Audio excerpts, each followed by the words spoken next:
안녕하세요. 얼랜도 캠입니다. 주간 시황에 대해서 한번 알아보는 시간을 갖도록 하겠습니다. 자, 다음 주에 피크가 또 될 수 있는 것은 다른 것보다는 페드 인터레스트 레이트 있죠. 자, 금리 결정하는데 3.75로 지금 예측이 되고 있다 이렇게 말하고 있는데 뭐 이거보다도 높이 올라갔다 그렇게 했을 때는 주가 자체는 망가지겠지만 그럴 가능성은 없겠고, 자, 요거보다는 지금 9월 달 있죠. 그때 가서 어떻게 금리가 또 변화될지, 자, 그 앞으로의 전망치에 따라서 또 케빈 호시의 말에 따라서 좀 주가가 왔다 갔다 할 수 있다. 자, 그거 한번 체킹해 보시고, 일단 PC 있죠. PC 자체가 나오는데 0.1 정도로 낮아지고 있습니다. 여기도 마찬가지로. 요거 이제 제대로 지켜지는지 이런 것들 한 두 가지가 체킹해 봐야 되는데, 결론은 페드의 펀드 레이트다. 저렇게 보시면 되겠죠. 자, 다음 주는 일단 실적 장세인데 가장 중요한 것이 수요일 날입니다. 이게 미국 시장 기준으로 해서 수요일 날에 이제 마소, 그다음 메타, 그다음에 목요일 날에 아마존 요 세 가지가 판가름 될 것인데, 제가 보는 관점에서는 자, 다른 것보다는 아무래도 메타라든지 이렇게 마소에서 좀 판가름이 되지 않겠는가. 자, 마소는 돈이 많은 회사죠. 돈이 많은 회사가 정말로 더 많은 투자를 할 것인지, 자, 그런 것들 한번 체킹해 보시고, 메타 같은 거는 연결을 해왔는데 여기서 더 같이 올라갈 것인지 그거 한번 봐야 되겠다. 저 그거 보면 되겠죠. 그 정도만 된다면은 주가는 다시 가는 데는 상관이 없다. 단지 일단은 매크로 때문에 지금 눌리고 있는데, 자, 그거 한번 체킹해 보시고, 자, 아마존도 마찬가지로 AWS가 계속해서 성장이 되고 있는지, 그에 따라서 얼마만큼 또 투입이 되고 있는지, 자, 그런 것들이 세 가지가 가장 큰 관건이 되지 않겠는가. 특별히 이제 수요일 날이 완전히 관건이 되겠죠. 얘네 금리 인상도 있고 페드 펀드 레이트도 있고 요것도 있으니까 수요일이 아무래도 다음 주는 장을 갖다가 판가름 짓는 날이 될 것으로 보여지고 있다. 이렇게 말씀드립니다. 자, 먼저 한 주 동안의 시장의 움직임을 한번 보겠습니다. S&P 500 같은 경우는 0.59% 하락했죠. 지금 한 주 동안에. 근데 YTG 기준으로서는 올해 들어서는 아직까지는 8.36% 상승돼 있고, 다우 같은 경우는 지금 0.39% 하락돼 있지만 올해 들어서는 7.95%, 그 비슷하게 뭐 상승돼 있다. 자, 나스닥 같은 경우는 1.6% 요번 주에 들어서 많이 하락을 했죠. 반면에 한 11.38% 상승돼 있고, 그다음 스몰캡 한번 보겠습니다. 스몰캡은 0.01%, 0.79% 여기도 좀 많이 하락을 했죠. 자, 그럼에도 불구하고 YTG는 20%가 상승돼 있다 해서 지금 현재 속에서 가장 많이 상승됐던 것은 스몰캡인데, 이 스몰캡 안에서도 저는 실적과 이익이 조금은 증가되는 종목들이 이렇게 상승한 거지. 자, EPS가 엄청나게 마이너스가 되는 종목들은 상승한 게 별로 없습니다. 그래서 미드캡, 스몰캡, 마이크로가 조금 더 지금 상승이 많이 있다. 이렇게 보면 되겠죠. 그 다음 나스닥이고, 그 다음에 지금 S&P 500, 그 다음 다우가 형성되고 있다. 자, 그렇게 보시면 되겠죠. 자, 한 주 동안 많이 하락했던 종목들을 한번 보게 되면 이제 마소라든지 이런 것들이 있죠. 뭐 오라클이라든지 팔란티아 이런 것들, 저기 말해서 소프트웨어를 가는 인프라스트럭처, 그다음 소프트웨어에 적용하는 회사들, 자, 그런 것들. 거기다가 이제 소프트웨어 중심으로 많이 하락을 했고, 자, 구글과 메타 이런 것들도 많이 하락을 했죠. 그다음 아마존, 테슬라 마찬가지입니다. 뭐 실적이 구글, 테슬라 좋았음에도 불구하고 아무래도 캐펙스 여기는 뭐 생산 지출을 갖다가 엄청나게 하겠다. 자, 결론 돈을 많이 갖다가 일단은 투자하겠다는 회사들은 많이 하락을 했다. 자, 그렇게 보시면 되겠고, 그에 반해서 지금 테크놀로지는 많이 상승했다. 그렇게 보시면 되겠죠.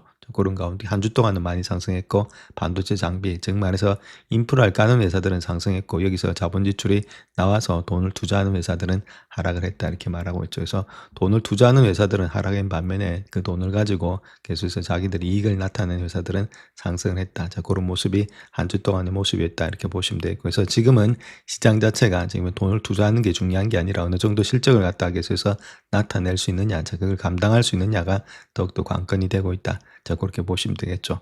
자, 그 다음 또 에너지도 좀 많이 상승했다. 이렇게 보면 되겠고, 이런 것들이 좀 시장에는 안 좋은 가운데 있다. 아무래도 그 시가 좀 누르고 있는 상태에 있다. 이렇게 보시면 되겠죠. 그래서 그런 가운데 있을 때면 헬스케어가 이런 것들이 좀 상승됐고, 인더스트리얼 이런 분야도 계속해서 상승이 되는 모습에 있었다. 전반적으로 시장 나쁘진 않았는데, 자, 마소라든지 특별히 일단 큰 종목들이 있죠.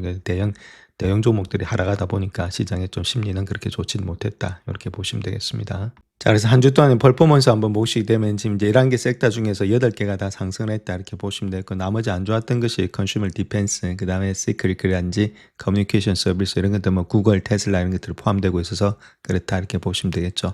가장 많이 올라갔던 것은 에너지, 그 다음 머티리얼, 유틸리티 이런 것들이 경기 방어주죠. 그러니까 아무래도 시장 자체가 조금 방어적인 성격이 있다. 이렇게 보시면 되겠고, 테크놀로지도 크게 상승하지 못했다.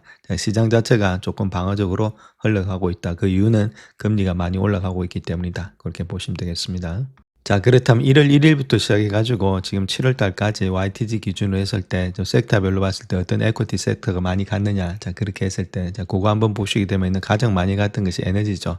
자, 에너지 자체가 33%나 증가됐다. 이렇게 보시면 되고, 그 다음에 일단은 테크놀로지가 22%. 원래는 테크놀로지가 많이 가는데 이게 싸움이 일어나니까 자 그런 가운데 있고 그다음 두 번째가 본다면은 인더스트리얼 산업 분야가 한 17% 많이 갔죠. 그다음 리얼 이스테이트가 13%, 그다음 베이징 머티리얼스가 13% 이런 순으로 가고 있다. 안 갔던 종목들은 커뮤니케이션 서비스 이런 것들이 9% 하락, 그다음에 이제 자유 소비재 있죠. 디스크리미네이션 이런 것들이 8% 하락이 되고 있다. 그래서 이런 종목들은 별로 안 좋은 가운데 있는데 자 다른 종목들은 뭐 나쁘진 않았다. 그 중에서도 우리가 봐야 될 게 뭐 기술주는 뭐 계속해서 가고 있으니까 항상 염두에 둬야 되겠고 그다음에 산업재도 많이 올랐다. 이렇게 우리가 보시면 되겠습니다. 자 다음 가치주하고 성장주 한번 보겠습니다. 가치주 같은 경우는 5일 동안 0.01% 상승한 반면에 성장주가 1.11%로 많이 하락했죠. 그래서 1월 1일부터 시작해서 우리가 현재 볼 것 같으면은 9.35% 가치주, 성장주가 8.19%로서 가치주가 좀 더 많이 상승이 되고 있죠.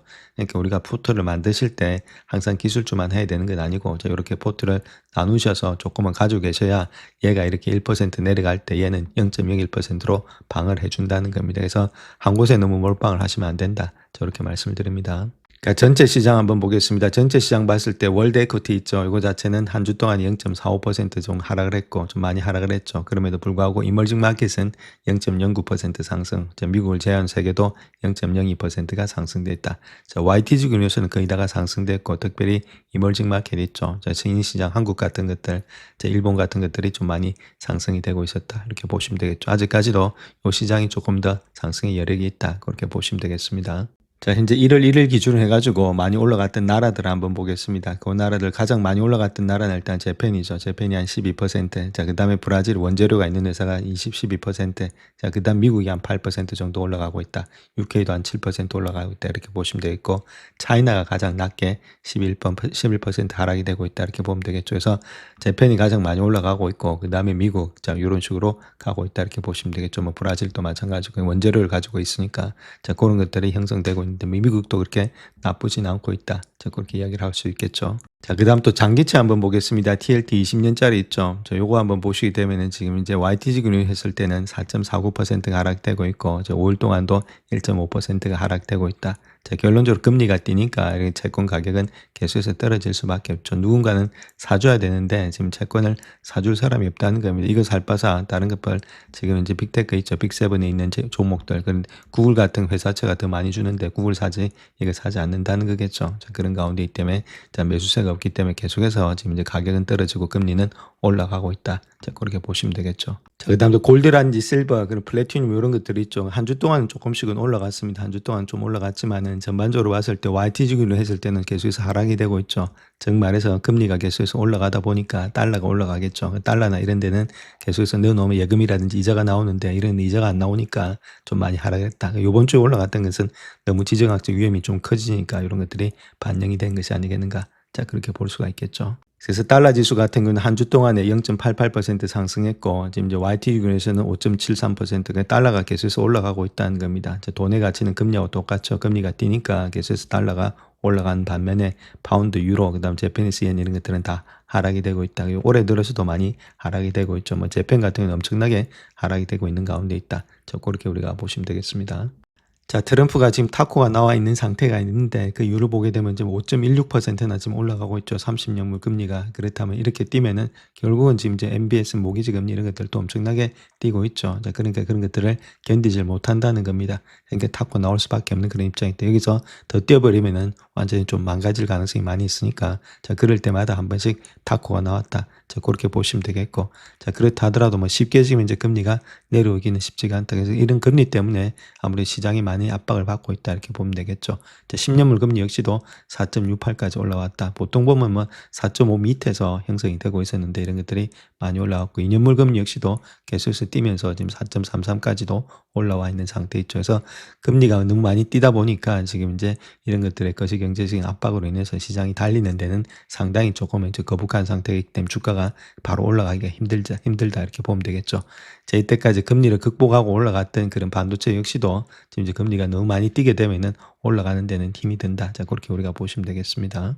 자, 다음 S&P 500의 주봉 차트 한번 보겠습니다. 마찬가지로 이격도 있죠. 이베리 평선하고 봉하고의 거리. 자, 그거 자체가 상당히 높게 형성되고 있죠. 34까지 나오고 있는데, 자, 요럴 때도 마찬가지로 34 정도 되고 있었죠. 자, 그러니까 그렇게 좀 높을 때는 이런 식으로 지금 이제 이격이 많이 벌어져 있을 때 이제 이런 데도 마찬가지고, 자, 그럴 때는 주가가 올라가는데 좀 힘이 들다는 겁니다. 그 이격을 좀 좁히기 위해서 좀 하락도 할 수 있다 이렇게 보시면 되겠죠. 그러니까 이렇게 높은 가운데 있기 때문에 현재 모습 속에서 이럴 때마다 조금씩의 조정이 나왔다는 겁니다. 자, 그런 가운데 있기 때문에 조정이 충분히 나올 수 있는데 그런 여건이 마련되고 있는 것이 금리다 이렇게 보면 되겠고, 결론은 석유값이 올라가니까 이런 것들이 나타나고 있다. 자, 그렇게 보시면 되겠죠. 자, 그래서 브렌트유를 주봉 차트로 본다면 3주 연속으로 갑자기 내려갔던 것이 바로 V자 반동으로서 올라가고 있는 가운데 있기 때문에 아직까지 상승의 추세가 계속해서 되고 있다 이렇게 보면 되겠죠. 그래서 이런 것들이 좀 밑에 내려와서 80불대 밑에 왔었으면은 주가가 달리는 데는 큰 무리가 없었는데 이제 이렇게 되다 보니까 주가가 달리는 데 상당히 어려움을 겪고 있다 이렇게 보시면 되겠습니다. 자, 다음 나스닥의 주봉 한번 보겠습니다. 나스닥도 마찬가지 이격이 아직까지도 여기도 많이 벌어져 있는 상태에 있습니다. 이격도를 본다면 40일까지 되고 있으니까 그렇게 낮은 편은 아니다 이렇게 보시면 되겠죠. 그래서 어느 정도 또 조정을 받을 수도 있다. 저렇게 말씀을 드릴 수 있겠고, 자, 물론 여기서부터 많이 꺾인다 이런 표정보다는 내려온다면 요 라인 때 있죠. 24,000대가 지켜지는지가 일단 관건이다 이렇게 보시면 되겠습니다. 50주선하고 직전 고점 이런 라인 때 있죠. 그래서 요런 라인 대가 계속해서 어느 정도는 지켜줘야만이 주가 자체가 올라가는 데는 문제가 없는데, 만약에 이 라인 때 24,000대를 깨지면 조금은 하락세가 짙어질 수 있다. 저 그렇게 보면 되겠죠. 근데 뭐 그까지 내려와서 주가가 막 폭으로 하락한다 이렇게 보지는 않고 있습니다. 근데 조금 더 하방으로 지금 이제 작용할 가능성이 많이 있다. 요번에는 이제 메타다 이렇게 보시면 되겠죠. 메타하고 지금 이제 아마존 이런 것들, 자, 이런 것들의 지금 캐펙스가 어떻게 나올 것인지 마소도 마찬가지고 거기에 따라서 시장이 많이 움직일 거다. 그렇게 보면 되겠죠. 그 다음 캐비노시에 지금 이제 FOMC도 있는데, 자, 그 두 가지 뭐 FOMC보다는 아무래도 캐펙스에 더 많은 영향을 받지 않겠나. 자, 그렇게 보여지고 있습니다. 자, 그 다음 또 다우의 주봉 한번 보겠습니다. 여기도 마찬가지로 이평선이 많이 내려있기 때문에 좀 내려올 가능성도 있습니다. 근데 꺾이는 폭은 지금 나스닥보다는 좀 덜 꺾였죠. 그러니까 나스닥보다는 다우 쪽에서 조금 방어가 더 잘 되고 있다 이렇게 보시면 되겠고, 여기도 마찬가지로 직전 고점이 또 5만대 있죠. 5만대가 지켜지는지 그만 지켜준다면 아직까지는 상승의 추세가 되고 있다 이렇게 말씀드릴 수 있겠고, 자, 러셀도 마찬가지죠. 좀 내려오는 가운데 있고, 얘도 이격이 좀 많이 벌어져 있는 상태에 있습니다. 200일 이평선하고, 자, 그런 가운데이기 때문에 바로 올라가기는 좀 힘들겠고 조금 일단 좀 조정도 일어날 수 있다. 근데 이게 금리하고 상당히 많이 관련돼 있기 때문에 이란하고 지금 전쟁이 더욱더 더 격화된다 그렇게 했을 때는, 석유값 뛴다 했을 때는 더욱더 하락세가 또 짙어질 수 있다. 자, 그렇게 보시면 되겠죠. 자, 다음 리뎀에서 이야기하고 있는 내용을 보게 되면 디램과 HBM은 AI의 진정한 변모 현상으로 남을 거다 그렇게 이야기를 하고 있고, 근데 그렇게 되는 이유는 급격한 비트가 증가된다는 거죠. 전체 디램의 비트가 증가량을 통해서 2028년도까지 급격히 증가된다. 도이치뱅크란지 리뎀은 2028년도까지도 계속해서 증가된다 그 이야기를 하고 있습니다. 그다음 급증하는 HBM의 점유율을 갖다가 늘어나고 있다. 특별히 디램에서 HBM이 차지하는 비중이 2028년까지 15%를 넘어설 거다. 그렇게 말을 하고 있고, 자, 웨이프 생산의 능력도 변화가 일어난다는 거죠.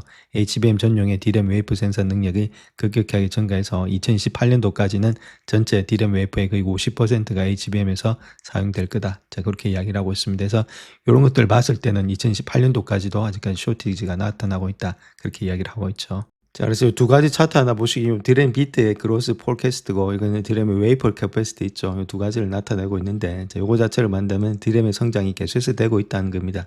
2010년도, 7년도, 8년도에도 계속해서 되고 있다는 거겠죠. 요거는 HBM을 뜻하고 있는데, 그 디램하고 HBM 다 합했더니 2016년도에는 52% 정도 될 것으로 보여지고 있고, 2027년도에는 65%, 그 다음에 2028년도에는 80%까지 증가되고 있다. 계속해서 올라간다는 이야기겠죠. 끊이지가 않는다. 그 이야기를 하고 있는 것이 리뎀에서 그렇게 이야기를 하고 있습니다. 반면에 디램의 웨이퍼 캐퍼시티 마찬가지입니다. 여기도 계속해서 상승이 되고 있죠. 52, 그 다음에 67까지, 여기는 80까지 올라가고 있으니까 전반적으로 모두 다 올라가고 있다. 특별히 HBM이 그 정도로 많이 올라가고 있죠. 그래서 이런 선들을 본다 하더라도 그런 식으로 증가가 되고 있다는 겁니다. 아직까지 갈 길이 많이 남았다. 자, 그 이야기를 하고 있는 거죠. 자, 현재 애플하고 지금 마이크론하고 상당히 일단 대립 관계가 되고 있는데, 애플 자체가 상당한 로비를 하고 있다는 겁니다. 지금 차이니스 메모리 칩 있죠. CXMT를 갖다 사용하기 위해서 상당한 로비를 하고 있다. 자, 그럼에도 불구하고 마이크론 테크놀로지 이제 블락하고 있다는 거겠죠. 자, 엄청나게 지금 이제 압박을 가고 있다. 못하게끔 뭐 자기 거 팔아야 되니까. 자, 그런 식으로 하고 있는 관계에서 상당히 끄끄러운 관계가 되고 있는 것이 현재 애플하고 지금 마이크론이다. 자, 그렇게 밝히고 있죠. 자, 그 와중에 삼성전자는 브로드컴으로부터 2천억 달러 넘는 규모의 반도체 공급 계약을 확보했다 이렇게 말하고 있고 5년 계약은 2030년도까지 유효하고 2나노라든지 2나노 이하의 파운드리 공정, 브로드컴의 차세대 AI의 가속 기억 메모리 그리고 첨단 2.3D라든지 2.5D의 패키징 기술을 포함하고 있다 이렇게 말하고 있죠. 그래서 지금 이제 좀 전쟁이 일어나고 있다 이렇게 보시면 되겠습니다. 자, 그 다음 또 서버 시장 한번 보겠습니다. JP모건에서 이야기하는 서버 시장 보게 되면 AI 서버 시장은 2025년도에 1950달러에서 2010년도에 3,560억 달러로 성장할 거다. 그 전년 대비 83%의 성장을 의미하고 있고 2010년도부터 시작해서 30년도까지 CAGR 자체가 37%에 달할 것으로 전망되고 있다. 그래서 2010년도부터 30년도까지 아무래도 하이퍼스케일러 기업들이 28%의 성장, 자 반면에 엔터프라이즈라든지 기타 클라우드 고객이 47에서 49%더 빠른 성장이 일어난다. AI 시장의 서버 시장은 자 그렇게 이야기를 하고 있죠. 그래서 AI의 지금 이제 서버 시장의 전체 시장을 봤을 때는 2022년도에 147억 달러에서 2030년도에는 1조 2,400억 달러로 급증할 것으로 예상이 되고 있고 하이퍼스케일러들이 주도하지 않겠는가 그렇게 이야기를 하고 있죠. 그래서 수요의 대부분을 주도하면서 2022년도 80억 9천만 달러에서 2030년도에는 6,116억 달러로 성장이 되고 있다. 그래서 2024년도 전년 대비 211%라는 최고 성장률을 기록했고 향후 10년 동안도 꾸준하고 강력한 성장이 예상이 되고 있다. 그래서 AI 서버 시장도 상당히 우리가 계속해서 지켜봐야 될 그런 시장 중에 하나다 이렇게 보시면 되겠죠.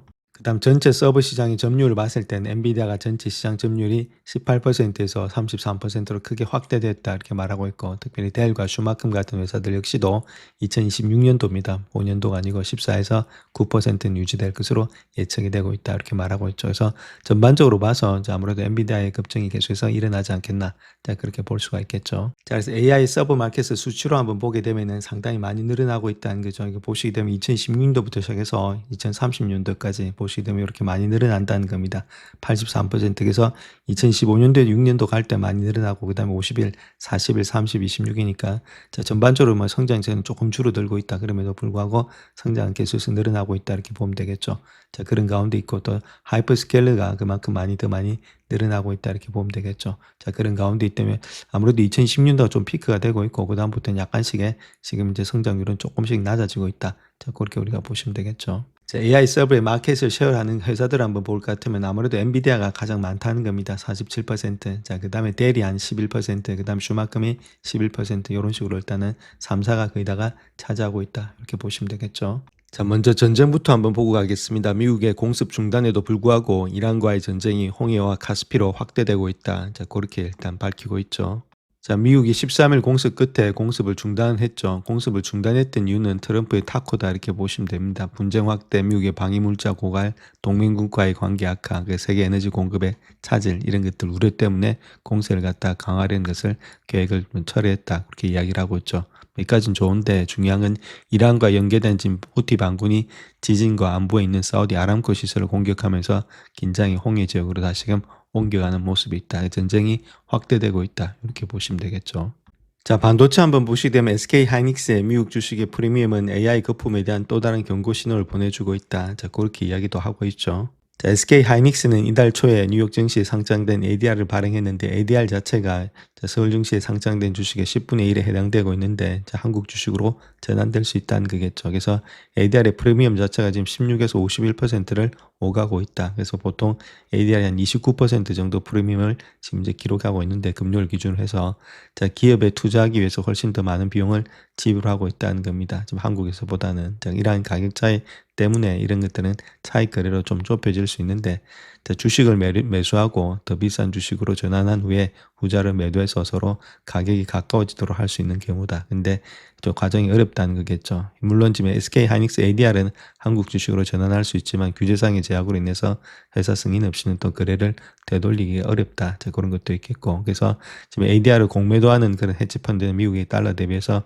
프리미엄이 더욱더 확대될 경우는 위험이 노출될 수 있다. 그렇게 이야기를 하고 있죠. 만약에 더 주가가 올라가 버리면은 그런 것들 때문에 지금 저위험 전환 메커니즘이 부재하기 때문에 이러한 밸류에이션이 격차가 지속될 수 없다. 그렇게 이야기를 하고 있습니다. 그래서 어느 정도 또 밸류에이션을 또 좀 좁히기 위해서는 저 프리미엄이 미국에 낮아지든지 한국에 올라가든지 아무래도 그렇게 되지 않겠는가 그렇게 보여지고 있고 일부 프리미엄 자체에서는 미국의 거래, 보관 비용의 절감, 한국 거래소 면세, ADR의 달러 표시 등으로 인해서 상쇄될 수 있다. 그렇게 이야기를 하고 있죠. 자, 그런 가운데이기 때문에 자, 아무래도 다른 것보다는 너무 이렇게 가격이 많이 벌어져 있다면 지금 프리미엄이 좀 좁혀질 가능성이 많이 있다. 이렇게 보면 되겠죠. 그래서 미국에 좀 더 내려가지 않겠는가. 자, 그렇게도 볼 수 있다는 겁니다. 일반적으로 TSMC를 예를 들 것 같으면은 2010년에서 2020년까지는 한 3.2% 프리미엄을 기록했지만 챗GPT가 나옴으로 인해서 AI 관련된 수요가 많기 때문에 15%까지는 상승했다. 그럼 한 15%까지는 프리미엄을 줄 수 있다. 그 이야기가 되겠죠.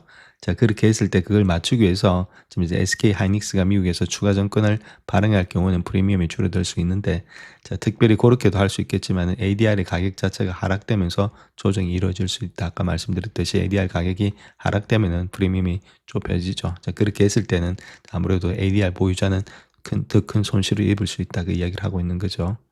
자, 다음 모건 스탠리가 추천한 종목이 있는데 사이버 보안 관련 주식이죠. 어떤 주식인지 한번 알아보겠습니다. 자, 모건 스탠리는 사이버 보안 부분에 있어서 긍정적인 전망을 내놓고 있는데 2분기 실적 전망 보고서에서 해당 부분의 투자 심리가 전 분기 대비해서 개선되고 있고 이러한 개선세가 3분기에도 계속된다. 자, 그렇게 예상되고 있는데 자, 특별히 일단 추천한 사이버 보안 부분의 최고 투자 종목은 플랫폼 통합이라는 순풍과 AI 보안에 관련 투자 기회 그리고 마진 확대라는 요소들이 현재 밸류에이션 수준에서 가장 강력하게 결합된 종목이다. 자, 그렇게 이야기를 하고 있고 그래서 팔로알토다. 자, 그렇게 이야기를 하고 있죠. 자, 비중 확대 의견을 주면서 기존 320달러에서 387달러까지도 상향 조정한다. 이렇게 이야기를 하고 있습니다. 자, 아무래도 이렇게 되는 이유 중에 하나가 프리캐시프로의 성장세 유지 가능성에 대해서 애널리스트의 확신을 갖다 뒷받침해주고 있다. 돈을 계속해서 벌고 있다는 거죠. 영업이익이 많이 늘어나니까. 자, 그런 것들. 그래서 회사가 차세대 기업의 AI 도입에 수혜를 입을 것으로 전망되고 있고 AI 전문 기업들의 최근 모델 출시로 인해서 AI 보안에 대한 관심이 집중되고 있지만 플랫폼 통합 또한 그에 못지않게 중요한 요소가 되고 있다. 자, 그렇게 이야기를 하고 있죠. 그러니까 플랫폼 통합이 아무래도 가장 큰 요인이다. 이렇게 밝히고 있습니다. 그래서 모건 스탠리에서 이야기하고 있는 내용 자체를 본다면 네트워크 보안, SASE, 그다음 SIEM, 엔드포인트 보안, 신원 보안, 관찰 가능성, AI 보안 이런 것들을 아우르는 플랫폼의 합병의 추세가 계속되는 가운데 시장 점유율을 확보할 수 있는 독보적인 위치를 점하고 있다. 저 그렇게 이야기를 하고 있죠. 이런 것들의 지금 플랫폼 통합이 가장 큰 일단 추세가 되고 있다. 이야기를 하고 있는 거죠. 자, 팔로알토 같은 경우에는 플랫폼 전략을 통해서 고객의 관심을 사로잡았고 그 결과 3분기에 지난 10년 동안 가장 강력한 하드웨어 실적을 달성했다 이렇게 말하고 있죠. 또한 XSIAM 이런 것들의 연간 반복 매출 여기들 6억 달러를 돌파해서 전년 대비 100%나 증가되었고 마찬가지로 전 분기 대비 3배 정도 늘어났다 이렇게 말하고 있죠. 지금 이제 프리스마, AIRS 이런 것들도 마찬가지고 자, 여러 가지 것들이 지금 이제 매출의 증가, 이익의 증가가 늘어나고 있다 그렇게 이야기를 하고 있습니다. 그래서 지금 다른 것보다는 지금 통합으로 인해서 지금 여러 가지 사이버 아크 있죠. 그 다음에 크로노스피어 이런 것들의 통합으로 지속적인 성장세가 예상되고 있고 교차 판매 활동, 시너지 효과의 실현, 마진 관리가 계획보다 순조롭게 진행되고 있다. 그렇게 말을 하고 있습니다. 그래서 다른 것보다는 2028년도까지 프리캐시프로 마진이 40%를 달성해서 나아가고 있다. 자, 계속해서 이익이 증가되고 있기 때문에 이런 것도 팔로알토는 상당히 좋다고 저도 생각하고 있습니다. 그래서 지금 이제 사이버 보안 사업이 개별 제품에서 더 큰 플랫폼으로 전환되고 있다. 이게 무너지면은 다 끝나는 거니까 AI가 그만큼 중요한데 AI가 지금 보안이 더 시급한 그런 문제가 되고 있죠. 그래서 팔로알토가 이런 환경 속에서 지속적인 성장, 마진 확대를 유지할 수 있는 최적의 위치에 있다. 자, 그렇게 이야기를 하고 있습니다. 그래서 동종업계 대비해서 높은 가치가 정당화가 됐다. 밸류에이션이 높은데 정당화가 되고 있다. 자, 그 이야기를 하고 있는 거죠.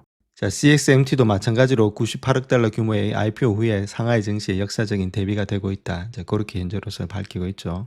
중국 역시도 개인 투자가들의 수요를 주도하고 있고 개인 투자자 배정 물량 212배를 총화 청구하겠다. 그래서 940만 건의 주문이 접수되어서 주문액이 한 7조 700억 위안에 달하고 있다 이렇게 말하고 있죠. 그래서 기업 가치평가 또한 기대감을 갖고 있는데 장부 가치 한 2.4배에 해당되는 가격으로 책정이 되고 있다 이렇게 말하고 있죠. 자, 그럼에도 불구하고 SK 하이닉스 마이크론 테크놀로지 비해서는 한 56% 할인된 가격이 되고 있다. 자, 그렇게 이야기를 하고 좀 많이는 주지 못하죠. 자, 아직까지 4위 업체니까. 자, 그럼에도 불구하고 이런 것들이 붐이 아직까지는 끝나지 않았다. 그 이야기를 하고 있습니다. 자, 아마존을 포함한 그런 여러 가지 주식들이 실적 발표를 앞두고 상승세를 이어갈 것으로 예상되고 있는데 어떤 주식들이 그런 것들이 되는지 한번 알아보겠습니다. 자, 다음 주에는 M7들의 실적 발표들이 많이 있죠. 그중에서 클라우드 서비스 대기업 이런 것들이 실적 발표를 앞두고 상승세를 보이고 있는데, 자, 다음 주에는 150개 이상의 S&P 500 기업들의 실적이 발표될 예정이다. 완전히 실적 주간이다. 그렇게 보시면 되겠고, 자, M7에 속하는 기업 절반 이상이 주목을 받을 것으로 보여지고 있는데,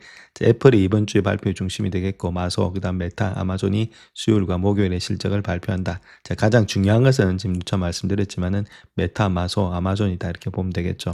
이런 것들 통해서 캐펙스가 얼마만큼 증가되고 있느냐가 관건이 되고 있다. 그 이야기를 하고 있습니다. 자, 상승 가능한 종목을 갖다가 CNBC 프로에서 팩스에스 데이터를 분석해서 최근에 실적 발표 속도가 빨라진 S&P 500 기업 중에서 실적을 발표하는 기업들을 찾아내고 있는데, 종목의 기준을 어떻게 줬냐 했을 때는 지난 3개월, 6개월 동안에 수익 전망치를 최소 10% 이상 상향 조정한 회사들, 그 다음 55%의 애널리스트들이 매수 또는 비중 확대 의견을 제시한 회사들, 그 다음 목표 주가 대비해서 평균 상승 여력이 20% 있는 회사들, 이런 회사들을 기준으로 충족을 해서 그렇게 나있다는 거죠. 그럼 어떤 회사들이 있는지 한번 알아보겠습니다. 그래서 그 회사들을 봤을 때 3개월 동안 EPS 전망치가 얼마만큼 올라가고 있고 6개월 동안 얼마만큼 올라가고 있는지, 그 다음에 지금 에버리지 프라이스 타겟이 있죠. 목표가를 갖다가 얼마만큼 업사이드를 갖고 가는지, 그 다음 오버웨이트 레이팅을 갖다가 비중 확대를 얼마만큼 주고 있는 그런 것들이 있는지, 그 네 가지 정도를 토탈해서 지금 받고 있는 것이 IQB, 그 다음에 CBRE 이런 것들, 플렉스라든지 제너렉 이런 것들, 벌티브, 벌티브 한번 보시고 아마존, 그 다음에 시그나 이런 것들이 있죠. 그 다음에 ICE, KKR, 그 다음에 랩콥이라든지 트림블 이런 회사들이 있다. 그래서 전반적으로 이런 회사들이 좋은 회사가 되지 않겠는가. 자, 그 이야기를 하고 있는 거죠. 자, 먼저 아마존 한번 보겠습니다. 아마존은 업계 선두를 달리고 있고 목요일에 실적 발표를 앞두고 있는데, 투자자는 지난 90일 동안의 실적 전망치를 400% 이상 상향 조정했다. 높은 기대를 걸고 있다. 이렇게 말하고 있죠. 그래서 트루이스텍에서는 매수 등급과 목표 주가를 재확인했다. 그렇게 이야기를 하고 있는데, 자, 투자자들의 관심은 여전히 AWS에 집중되어 있고, AWS는 핵심 사업과 AI 관련된 워크프로에 모두에서 강세를 보이면서 5분기 연속의 전년 대비 성장률이 가속화될 것으로 예상이 되고 있다. 자, 그래서 $320로서 금요일 종가 대비 38%의 예상을 하고 있다. 자, 그렇게 이야기를 하고 있죠. 그래서 69명이 레이팅을 주고 있는데 19명이 스트롱 바이고 46명이 바이, 4명이 홀드다 이렇게 말하고 있고, 평균 가격은 한 $309 정도로 보고 있다. 그렇게 이야기를 하고 있습니다. 자, 그 다음 또 봐야 될 회사는 의료정보기술인 IQVIA. 이렇게 주가가 올해 들어서 한 8%는 하락했지만은 해당 주식을 분석하는 애널리스트의 80%가 매수 비중 확대 의견을 제시하고 있다. 화요일에 실적을 발표할 예정에 있는데, 자, 다른 것보다 이렇게 좀 부진했던 이유는 회사의 사업 구성과 인공지능, 기계학습의 위협에 대한 잘못된 우려 때문이다. 그렇게 이야기를 하고 있고, 자, 최근 업계 동향이라든지 바이오테크의 투자 확대, 바이오 제약 기업의 인수합병 이런 것들을 통해서 긍정적인 거시적 추세가 최종 시장의 수요와의 경기 회복을 뒷받침하는 증거가 되고 있다. 이렇게 이야기를 하고 있고, 자, 이러한 배경과 더불어서 회사의 실세계 데이터라든지 AL, ML 이런 것들의 분야에서 선도적인 입지, 그리고 부정적인 시장 심리를 고려해 볼 때 긍정적인 결과가 나올 가능성이 높다.